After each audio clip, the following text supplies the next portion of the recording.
નથી બેઠા એમને પણ વિનંતી છે કે ત્યાં બેસી જાય. અહીંયા સામે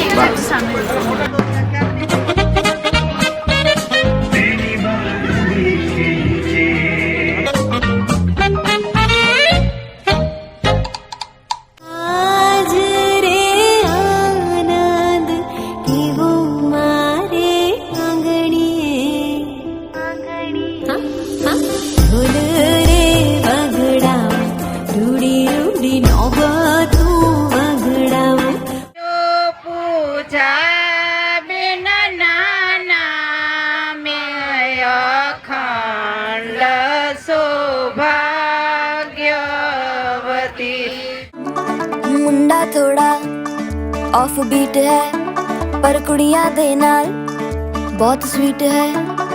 मुंडा थोड़ा ऑफ बीट है पर कुड़ियां दे नाल बहुत स्वीट है. ढोंगी सा ये बड़ा ढीठ है वायरल हो गया ये ट्वीट पर फूल वूल करने में कूल तू बड़ी तेज कटारी है. शगन तेरी की लगन तेरी की हमने कर दी तैयारी है. नचते ने सारे रंग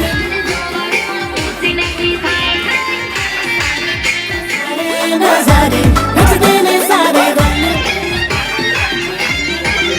આપણે ખાલી આ ચાખવાની છે, પછી જે નાખવું પડે એ આપણે કહેવાનું છે કે આ નાખવાનું છે, કાંઈ ફેરફાર હોય સુધારો કરવાનો હોય કહેજો. ખાંડ ઓછી છે કેમ છે? બરાબર ગરમ ઓછી છે, બરાબર ખાંડ ઓછી છે. બહુ જ મસ્ત અનએક્સપેક્ટેડ. વાહ ભાઈ વાહ. જેવું વિચાર્યું હતું એના કરતાં બી બહુ બેટર હતું.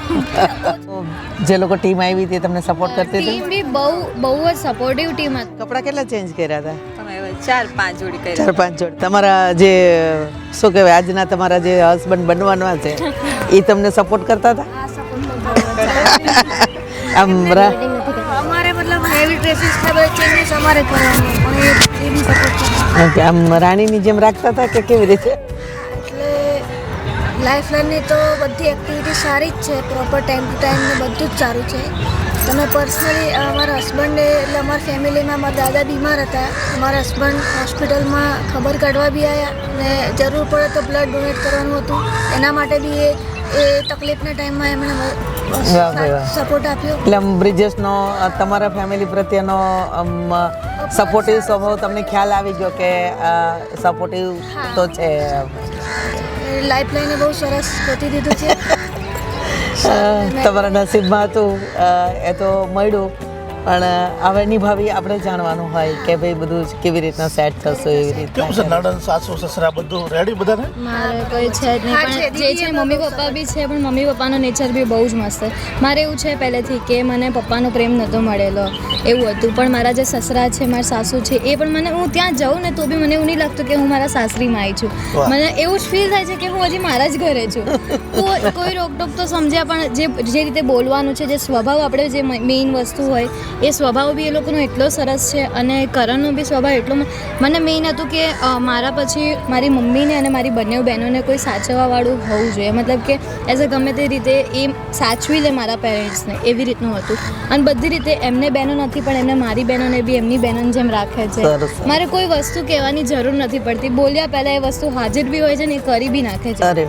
ફેમિલી માટે બી એવું નહીં ખાલી મારું જ, ફેમિલીનું હોય તો બી. એટલે હું બી પછી સામે એવું જ આપણે વર્તવું પડે, કેમ કે આપણે જે સામે એક્સપેક્ટ કરીએ છીએ તો સામે આપણે બી આપણું 100% આપવું જ પડે. અને આપણે આપણું 100% આપીએ, સામેવાળું ભલે 40-50% આપે તો બી આપણે આપણું 100% આપવાનું છે. એટલે બ્રિજેશ નહીં, મમ્મી નથી પણ તન્વી બેને પણ બધું મતલબ એકદમ કોઈ કમી ના આવવા દે એ રીતે સાથ સહકાર આપ્યો છે. એટલે હું બી ટ્રાય કરું કે એમને કોઈ કમી ના આવે. સાચે છે. એમને બી તમારા ગયા પછી એમને એમની મમ્મીની કમી યાદ ના આવી જોઈએ. કે તારું કેવું છે પ્રતિભા? સ્વભાવ ખાસ મેચ કરવાનો બધી રીતે પ્રોપર છે. ઓકે. નળન છે પણ બહુ સપોર્ટિવ છે. મને બી મસ્ત રાખે છે. એમ પપ્પા જેવા છે, કોઈને સાસુ મમ્મી જેવા છે. અત્યારે છે જેટલા પણ આ તમે વાતો કરી ને નણંદ સાસુ સસરા હસબન્ડ જેટલા પણ હોય એ બધા બેઠા જ છે અને બધા સાંભળે છે. જેટલી પણ દીકરીઓએ બધી વાત કરી છે ને એ આજીવન એની વાત રહે એવું કરજો. આ વિડીયો અમારો લાઈફ ટાઈમ રહેવાનો છે. હે ને? એટલે જેટલી પણ દીકરીઓ વાત કરી છે કે મને બહુ સારું એક કહેવત છે કાઠિયાવાડી કે ઓલા 5 દિવસ પગ રાતા હોય હે ને? એટલે ખાસ ધ્યાન રાખજો. તમે નવું હોય, સગાઈ થઈ છે, સગાઈ નવા ભાભી છે, એટલે ધ્યાન રાખો છો. જેટલા પણ સાંભળી રહ્યા છે, એલઈડીમાં જોઈ રહ્યા છે એ લોકો બધા માટે આવું નવું રાખજો કાયમ માટે. પછી મોડી ઉઠે છે ને આમ કરતી નથી ને આમ સાંભળતી નથી ને તો ખર્ચ કર્યા કરે મોબાઈલમાં પડી રહે છે ને આ બધું આવશે પ્રશ્ન, હે ને? એટલે આપણે ધ્યાન રાખવાનું છે ત્યાં. બીજું કુટુંબી સગા સંબંધી પણ બેઠા થાય લગ્નમાં, એનાથી બહુ ચેતતું રહેવું પડે. એ છે ને નાગ છે, ઝેરીલા નાગ બેઠા છે બધા, આપણા બધા. એટલે અમે પણ કોઈના કુટુંબી હોય તમે પણ ઝેરીલા નાગ. એટલે ખાસ ધ્યાન રાખવાનું કે નાના મોટા પ્રશ્ન આવે. આપણે લગ્ન પછી કોઈના ઘરે વ્યવહારમાં જશું, આ તે કરશું, એટલે ઘણા બધા પ્રશ્નો કરશે તમને. તારી સાસુ આમ, તારા સસરા આમ, તો આવા છે તેવા છે. એટલે આપણે મોઢું બંધ કરી દેવાનું, જે છે તે એમ સ્વીકારીને કર્યું છે, હે ને? તો તમારે કંઈ પણ પ્રશ્ન હોય તો એમને પૂછી લેજો. જ્ઞાતિનું પૂછે, બીજું બધું બહુ પૂછે, કારણ કે બીજું કાંઈ કામ જ નથી આખા સમાજમાં, બધા આ જ કામ છે. એટલે બધું પૂછા કરશે. આ લોકોથી ખાસ ચેતતા રહેજો. અને આપણે બને ત્યાં સુધી લોકોને મદદરૂપ થવાનું, આપણો બને ત્યાં સુધી એનામાં ભળી જવાનો કોશિશ કરવાની. આપણા ઘરે હશે ત્યાં નહીં હોય, આપણા ઘરે 9 વાગે ઉઠતા હશું તો ત્યાં 5 વાગે ઉઠવું પડશે, 6 વાગે ઉઠવું પડશે. કોશિશ કરવાની એના ઢાળમાં ઢળી જવાનો. એ તીખું બનાવતા આપણે તીખું બનાવવાનું ચાલુ કરવું પડશે, ખાટું બનાવવાનું ચાલુ કરવું પડશે, બધું જ કરવું પડશે. એટલે દૂધમાં સાકર ભળે એમ ભળી જવાનું છે. પણ આ બધી વાતો ખાસ ધ્યાનમાં રાખજો.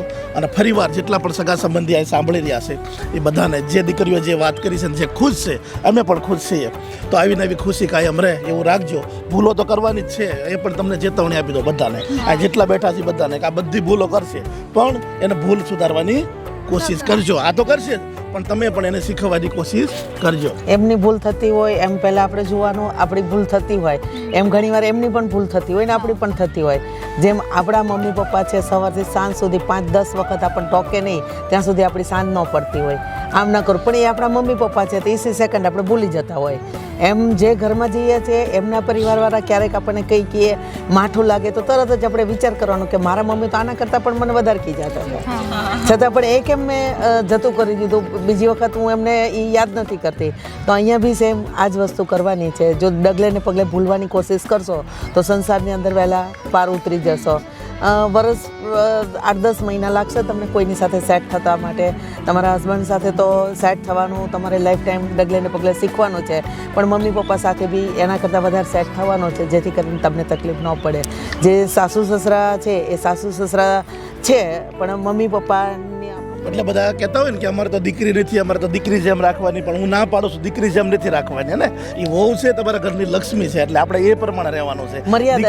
દીકરીમાં ઘણી બધી છૂટછાટ થઈ જતી હોય છે, અને વહુને લક્ષ્મીમાં મર્યાદા હોતી, એટલે મર્યાદા જાળવીને કરવાનું છે. સવારે રાખશો, સાંજે જોશો, ત્યાં સુધીમાં અનેક પ્રશ્નો આવશે. એ પ્રશ્ન છે, દુઃખ નથી. સાસુ સાસુ તકલીફ હોય તો એમને જ કહેવાનું, પછી સાંજે આવી અને આપણા હસબન્ડની મતરી નહીં નાખવાની કે ભાઈ તમારા મમ્મી આમ કરે, તમારા મમ્મી આમ કરે. આપણે ડૉક્ટર બનવાનું છે સંસારના, એટલે જશો એટલે નિદાન કરવાનું છે કે આ લોકોને કઈ દવા સેટ થાય છે. એટલે જેના એના રીતિ રિવાજ સ્વભાવ પ્રમાણેની આપણે દવા ચેક કરી લેવાની. એક્ઝામ્પલ તરીકે તમારા સસરા છે તો એને સવાર 10 વાગે ચા જોઈએ છે, અથવા તો સવાર 6 વાગે ઉઠીને ચા જોઈએ છે, તો તમને મહિના દિવસમાં તો ખ્યાલ આવી જ જવો જોઈએ કે ભાઈ આમને ચા જોઈએ છે, તો એ એને ટાઈમ થાય એના પહેલાં આપણે બનાવીને રેડી કરી દઈએ. હા, માગવું ન પડે અને સામેથી આપે એવી પરિસ્થિતિ ઊભી કરવાના આ બધા જ કારણો છે. સમયસર કામ, જાગવું, ઉઠવું, બેસવું એના પ્રમાણે, એટલે કંઈ માગવું જ ન પડે. લાયકાત જ ઊભી કરવાની. સાસુ સસરાએ તો એટલો ખર્ચ કરી નાખશે, ઘરવાળા એટલો ખર્ચ કરી નાખશે, તમારે કંઈ કહેવું જ નહીં પડે, પણ એ લાયકાત ઊભી કરવી પડે. 5 દીકરીઓએ લાઈફલાઈનને અમને બધાને કન્યાદાન કરવાનો મોકો આપ્યો, એ બદલ બધી જ દીકરીઓને પ્રણામ કરીએ છીએ. આજે પ્રત્યક્ષ ઘણી દીકરીઓ એમના મમ્મી પપ્પાને પણ આ મોકો નથી મળતો, જ્યારે તમે તમારા મમ્મી પપ્પાનું પણ નામ ઊંચું કર્યું અને અમને પણ આ મોકો આપ્યો. બધે દીકરીઓને દિલથી નમન, દિલથી વંદન, અને આવીને આવી પ્રેરણા લઈ અને દુનિયામાં જજો અને હજારો દીકરીઓને પ્રેરણા સ્ત્રોત બનજો. મારી દીકરી